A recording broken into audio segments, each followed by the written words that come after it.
வணக்கம். நான் உங்கள் ஜோதிடர் ராஜ்குமார். இன்னைக்கு துளாராசினுடைய பொது பலனை பத்தி நம்ம பார்க்க போறோம். மேலும் 2024 அவங்களுக்கு எப்படி இருக்க போகுது அப்படிங்கிறது நம்ம பார்க்க போறோம்.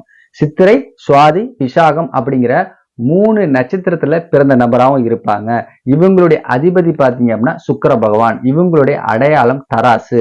கடவுளுக்கே கிடைத்த பொக்கிஷம் தான் இந்த துளாராசி நபர்கள். ஏன்னா தராசு எப்படி நடுநிலையா இருக்குதோ அதே போல எந்த ஒரு விஷயத்திலையும் யாரு பக்கத்தும் சாயாம நடுநிலையாக நிற்கக்கூடிய நபர்கள் தான் இந்த துளாராசி நபர்கள். இவங்கள பூஸ்டப் பண்ணிக்கிறதுக்கு யாருமே தேவையில்லை. தன்னைத்தானே பூஸ்டப் பண்ணிக்குவாங்க. எனர்ஜி லெவல் குறைஞ்சாலும் சரி, யாரு பூஸ்டப் பண்றாங்களோ அவங்கள்ட்ட கொஞ்ச நேரம் உட்காந்து பேசி தன்னுடைய எனர்ஜி லெவலை அதிகப்படுத்திக்கக்கூடிய அற்புதமான நபர் தான் இந்த துளாராசி நபர்கள். பல பேருக்கு பாத்தீங்க அப்படின்னா சர்ப்ரைஸ் கொடுப்பாங்க.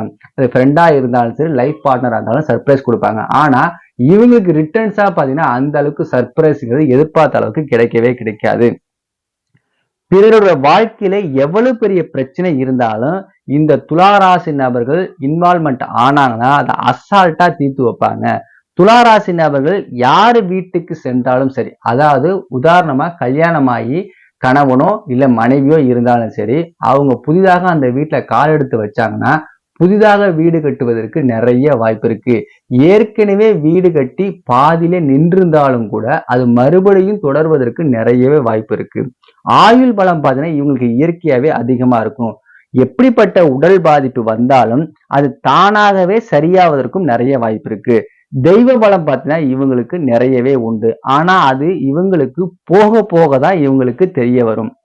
எந்த ஒரு விஷயத்திலும் பார்த்தீங்கன்னா பிறரை நம்பாமல் தன்னால் முடியும் என்று தன் மீது நம்பிக்கை வைத்து இறங்கக்கூடியவர்கள் தான் இந்த துளாராசி நபர்கள்.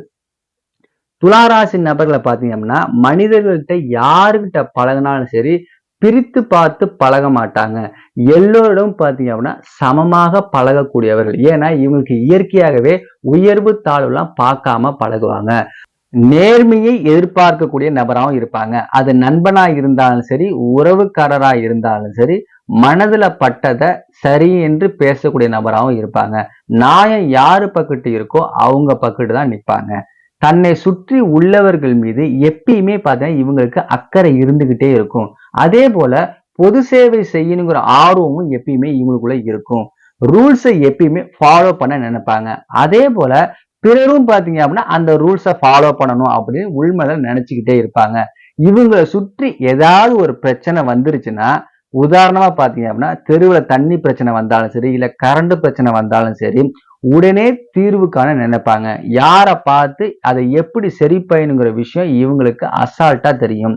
வாக்கு சாமர்த்தியம் பார்த்தா இவங்களுக்கு எப்பயுமே உண்டு.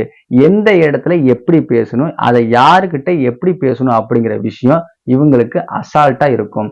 அதே மாதிரி பொது இடத்துல பார்த்தீங்கன்னா எப்படி நடந்துக்கணுங்கிற புத்திசாலித்தனம் இவங்களுக்கு அதிகமாவே இருக்கும்.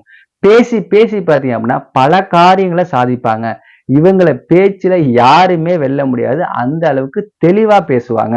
துளாராசி நபர்கள் பாத்தீங்க அப்படின்னா எப்பயுமே பொதுநலவாதியா இருப்பாங்க. அதே போல இவங்க நண்பர்களும் பாத்தீங்கன்னா உறவுக்காரர்களும் இவங்களை மாதிரியே இருக்கணும் அப்படிங்கிறது எதிர்பார்க்கவும் செய்வாங்க. எதையுமே பாத்தீங்க அப்படின்னா கண்மூடித்தனமா நம்ப மாட்டாங்க. அதுல இறங்கவும் மாட்டாங்க. தீர்க்க விசாரிச்சு ஒரு தடவைக்கு பல தடவை யோசிச்சு தான் இறங்குவாங்க. தோல்வி வந்தாலும் சரி அதை நினைச்சு கஷ்டப்பட மாட்டாங்க. சந்தோஷம் வந்தாலும் சரி அதை நினைச்சு என்ன பண்ண மாட்டாங்க, எக்ஸைட்மெண்ட் ஆகவும் மாட்டாங்க. குடும்பத்திலையும் சரி, இவங்களுடைய பர்சனல் வாழ்க்கையிலும் சரி, எவ்வளவு பெரிய பிரச்சனை இருந்தாலும் வெளியில அதை காட்டிக்கவே மாட்டாங்க. அதை யாருக்கிட்டையும் சொல்லி என்ன பண்ண மாட்டாங்க, புலம்பவும் மாட்டாங்க. அதை பெருசுபடுத்திக்காம இவங்க மனசுக்குள்ளே வச்சு அதை கிளியர் பண்ற வழியை அசால்ட்டா பார்ப்பாங்க. எந்த ஒரு விஷயத்தையும் பிளான் பண்ணாம செய்ய மாட்டாங்க. தாம் என்ன செய்ய போறோம், அது எப்படி செய்ய போறோம் என்று ஒரு தடவைக்கு பல தடவை யோசிச்சு தான் செய்வாங்க. எடுத்தோம் கவுத்தோம் என்று எப்பொழுதுமே இவங்களுக்கு செய்யவே தெரியாது. சுக்கிரன் அதிபதியா இருப்பதனால வண்டி வாகனம் வாங்குறதெல்லாம் பார்த்தீங்கன்னா இவங்களுக்கு சூப்பரா அமையும். நகை வாங்குற விஷயமா இருந்தாலும் நிறையவே அமையும். இவங்க நகை வாங்குற விஷயமா இருந்தா கூட அதை பார்த்து பார்த்து அழகா டிசைனா செலக்ட் பண்ணுவாங்க. துணிமணிகள் வாங்குற விஷயமா இருந்தாலும் அதையும் சூப்பரா செலக்ட் பண்ணுவாங்க. மேக்கப் போற விஷயம், ட்ரெஸ்ஸிங் சென்ஸ், பர்ஃப்யூம் யூஸ் பண்றது இதெல்லாம் இவங்களுக்கு ரொம்பவே பிடிக்கும். சிம்பிளா இருந்தாலும் கிராண்டா இருப்பாங்க. குடும்பத்தின் மீது பார்த்தீங்கன்னா பற்று இவங்களுக்கு குறைவா தான் இருக்கும். ஆனா நண்பர்கள் மீது பாத்தீங்கன்னா அதிக முக்கியத்துவம் கொடுப்பாங்க. நல்ல நண்பர்களும் பாத்தீங்கன்னா இவங்களுக்கு நிறைய கிடைப்பாங்க. இவங்களுக்கு முற்பகுதி, அதாவது இவங்க வாழ்க்கையினுடைய ஆரம்ப கட்டம் பாத்தீங்கன்னா எப்பயுமே மந்தமாக தான் இருக்கும். படிப்பா இருந்தாலும் சரி, அது பொருளாதாரமா இருந்தாலும் சரி, எதுவுமே பாத்தீங்கன்னா இவங்களுக்கு கொஞ்சம் டல்லா தான் இருக்கும்.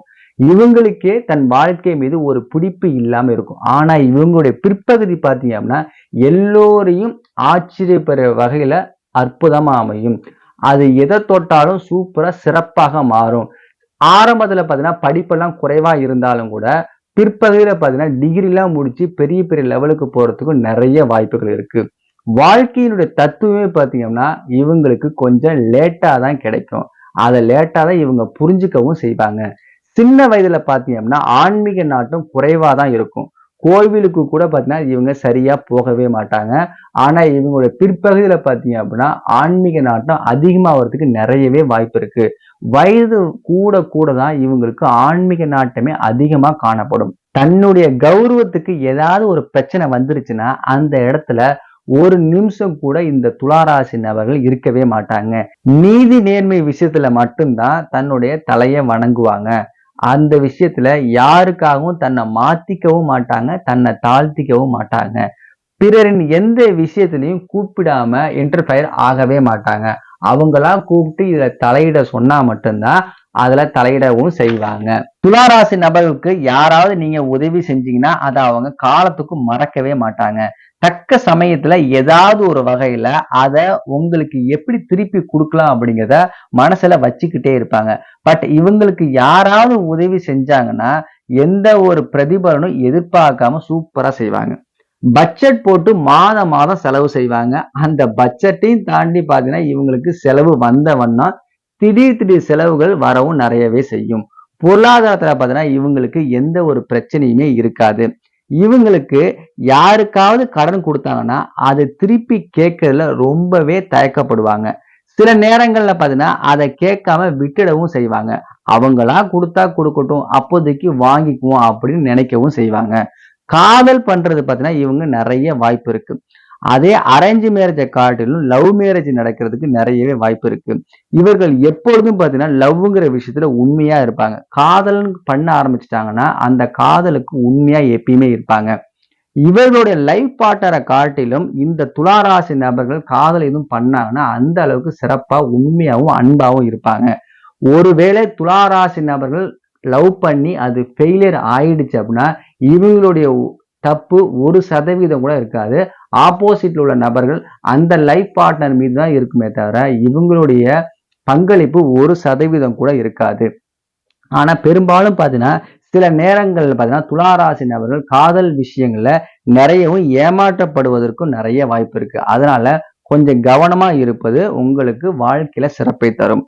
மன அழுத்தம்னு பாத்தீங்கன்னா இவங்களுக்கு எப்பொழுதுமே இருந்துகிட்டு தான் இருக்கும். சில துளாராசி நபர்களுக்கு பாத்தீங்கன்னா எப்பொழுதுமே கஷ்டம் தன்னை விட்டு போக மாட்டேன்னு சில நேரங்கள புலம்பிக்கிட்டே இருப்பாங்க. குடும்ப விஷயத்துல பாத்தீங்கன்னா உங்களுடைய லைஃப் பார்ட்னர் உங்களை போலவே இருக்கணும் என்று எதிர்பார்ப்பீங்க. அது கொஞ்சம் கஷ்டம். நம்மளை போலவே பிறரும் இருக்க வேண்டும் என்று நினைப்பது தப்பும் கூட.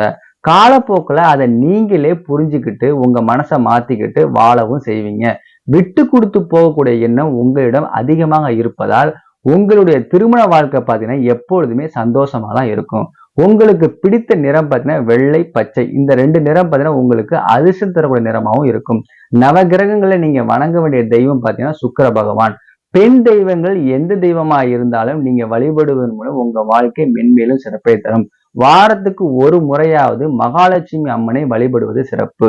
அடுத்து நம்ம பார்க்க போறது பாத்தீங்கன்னா 2024க்கான பொது பலனை பத்தி நம்ம பார்க்க போறோம். நரசிம்மரை இந்த வருடம் வழிபடுவது மிகப்பெரிய சிறப்பை தரும். அதிர்ஷ்டம் நிறைந்த வருடமாக இந்த வருடம் உங்களுக்கு அமைய போகிறது. தேகத்துல ஏதாவது பிரச்சனை இருந்ததுன்னா அது படிப்படியாக முன்னேற்றம் காண்பதற்கு நிறைய வாய்ப்பு இருக்கு. எப்பயுமே துளாராசி நபர்களுக்கு பார்த்தீங்கன்னா முதுகு பிரச்சனை, கால் பிரச்சனை எப்பயுமே தொல்லை கொடுத்துக்கிட்டு தான் இருக்கும். நிறைய கோயிலுக்கு செல்வதற்கு நிறைய வாய்ப்புகள் உண்டு. வாக்குவாதத்துல மட்டும் யாருமே ஈடுபடாமல் இருப்பது நல்லது. வயிறு உபத்திரங்கள் வருவதற்கு நிறைய வாய்ப்பு உள்ளது. அதிர்ஷ்டம் தருவதற்கும் இந்த வருடம் நிறையவே வாய்ப்பு இருக்கு. எதிர்பாராத பண வரவு வருவதற்கு வாய்ப்பு உண்டு. பெரிய முன்னேற்றம் கிடைக்கும். கணவன் மனைவி பிரச்சனைகள் சரியாவதற்கு நிறைய வாய்ப்பு இருக்கு. அதாவது போன வருடம் வரைக்கும் சண்டை சச்சரவுலாம் இருந்தா அதெல்லாம் தீர்வதற்கு நிறையவே வாய்ப்பு இருக்கு. குழந்தை இல்லையே என்று ஏங்குபவர்களுக்கு இந்த வருடம் குழந்தை பாக்கியம் கிடைப்பதற்கு நிறைய வாய்ப்பு இருக்கு. தடைப்பட்ட கல்யாணம் கூட அது மறுபடியும் ரீஎன்ட்ரி கொடுத்து ஆரம்பிப்பதற்கும் நிறையவே வாய்ப்பு இருக்கு. நம்ம வாழ்க்கையில ஏற்படக்கூடிய இன்பங்கள் துன்பங்கள் எல்லாமே பாத்தீங்கன்னா நம்மளுடைய முற்பிறவியினுடைய கர்ம பலனின் அடிப்படையில் தான் நடைபெறுகிறது. அப்படிப்பட்ட அந்த கர்ம பலனை நீங்க சரி செஞ்சுக்கணும்னு நினைச்சீங்கன்னா உங்களுடைய நட்சத்திர ஸ்தலங்களுக்கு நீங்க ஒரு முறையாவது சென்று வர வேண்டும். அந்த நட்சத்திரங்களுக்கு நீங்க எப்படி சென்று வரணும் அப்படிங்கிறத நம்மளுடைய வீடியோல நான் உங்களுக்கு தெளிவா கொடுத்திருக்கேன். பார்த்து பயன்பெறுங்கள். மேலும் பாத்தீங்க அப்படின்னா மேசம் முதல் கன்னி வரை 100% பாத்தீங்கன்னா பொருந்தக்கூடிய பொது பலன்கள் தரப்பட்டுள்ளது. அனைவரும் பார்த்து உங்க குடும்ப நபர்களுக்கு பகிருங்கள். நம்ம சேனலை இப்பதான் நீங்க முறை பார்க்கிற நபரா இருந்தா மறக்காம சப்ஸ்கிரைப் பண்ணுங்க, லைக் பண்ணுங்க, ஷேர் பண்ணுங்க. அப்பதான் நாங்க கொடுக்கக்கூடிய ஜோதிட தகவல்களும் ஆன்மீக தகவல்களும் உங்க நோட்டிபிகேஷன்ல வந்து சென்றடையும். நன்றி, வணக்கம்.